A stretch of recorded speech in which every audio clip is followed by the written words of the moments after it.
Luego de toda la creación narrada en el capítulo 1 de Génesis, se vuelve a narrar la creación en el capítulo 2. Y en esta repetición hay alguna contradicción con la historia original. En la primera historia, Dios crea los cielos y la tierra. En la segunda, el orden se invierte. Dios crea la tierra y los cielos. En la primera historia, Dios crea la humanidad después de crear a los animales, mientras que en la segunda historia es al revés. Y muy notoriamente, en la primera historia, Dios crea al hombre a su imagen y semejanza, mientras que en la segunda, Dios crea al hombre a partir del barro y luego le extrae una costilla para crear a la mujer. Las feministas, con justa razón, se han quejado de que esta segunda historia es bastante machista, pues subordina a la mujer como creación secundaria y dependiente del hombre.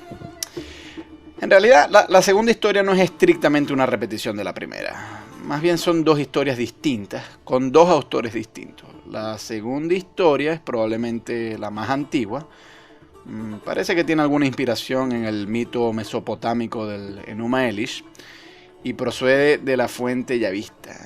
En cambio, la primera historia procede de la fuente sacerdotal de los tiempos después del exilio babilónico. Si bien el compilador del Pentateuco hizo una labor estimable de edición y, como he dicho en otro podcast, el texto se lee con cierta fluidez, acá parece tratarse de un gazapo que duplica una historia pero no sin contradicciones. En fin, Génesis luego procede a la historia de la caída y esta es de sobra conocida. Dios prohíbe a Adán comer del fruto del árbol de la ciencia del bien y el mal. Y en caso de hacerlo, le advierte que Adán morirá el día que coma del fruto. Contrario a la advertencia divina, Adán, después que come el fruto, muere muchos años después de la transgresión. Entonces, pareciera ser que Dios no estuvo muy pendiente de su propia amenaza. La serpiente aparece y convence a Eva de comer de ese fruto, porque con eso conseguirá ser como los dioses. Eva come del fruto y se lo ofrece a Adán, que también come del fruto.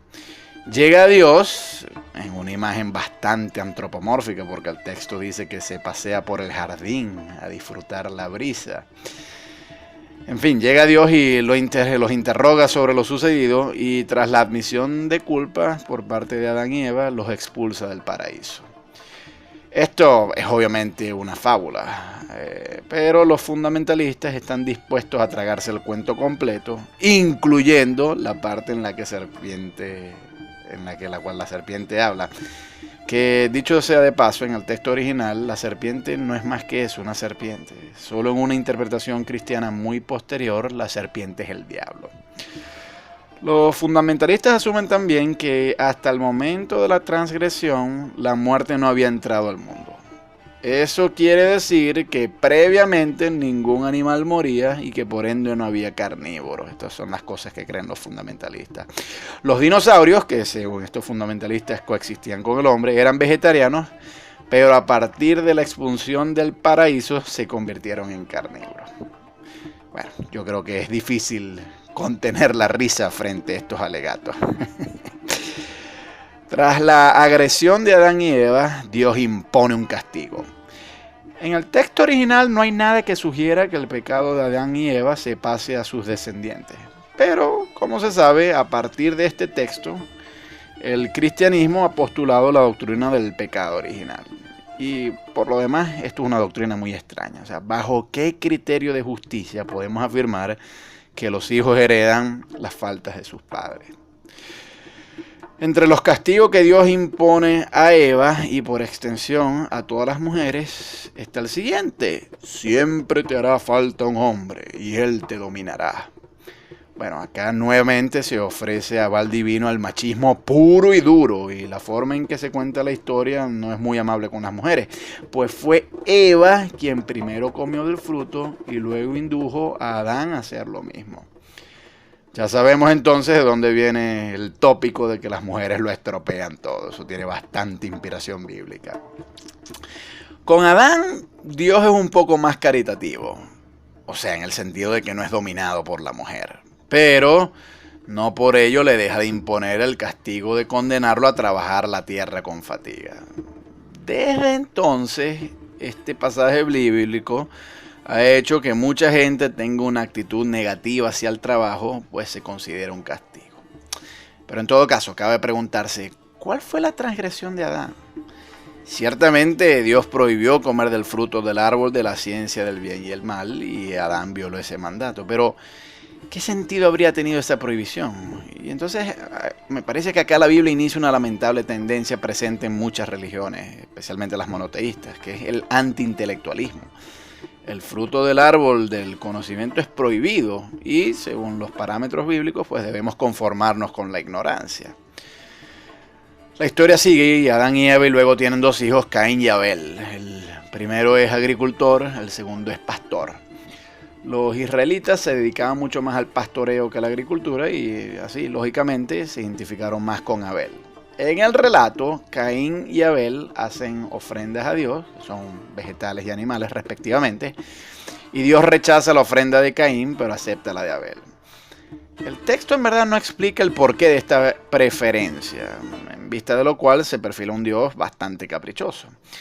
En fin, lo más probable es que los israelitas, en una típica muestra de narcisismo nacionalista, y de esto hay mucho en la Biblia, perfilaron a un Dios que se complace con el estilo de vida de los propios israelitas y rechaza el estilo de vida de sus vecinos agricultores, que probablemente eran cananeos. Lleno de celos, pues Caín mata a Abel. Podemos admitir que el texto, sí, ciertamente es una joya literaria que explora agudamente las emociones humanas y el potencial que éstas tienen para desembocar en violencia. Como fábula para ilustrar las debilidades humanas, está bien. Pero de nuevo, los fundamentalistas no se conforman con aceptar esto como mera fábula y asumen que Caín y Abel sí fueron personajes históricos. Y claro, bajo esta lectura literal, nuevamente aparecen muchos problemas. Por ejemplo, después de matar a Abel, Caín tiene temor de que alguien vengue a su hermano. Pero, ¿quién podría ser esa persona si hasta ese momento solo había dos personas más sobre la faz de la tierra, que eran Adán y Eva? Pero en fin, el problema más notorio es el siguiente, que es que luego de que Caín mató a Abel, Dios lo condenó a andar fugitivo y errante. En esas andanzas, Caín tuvo relaciones con una mujer.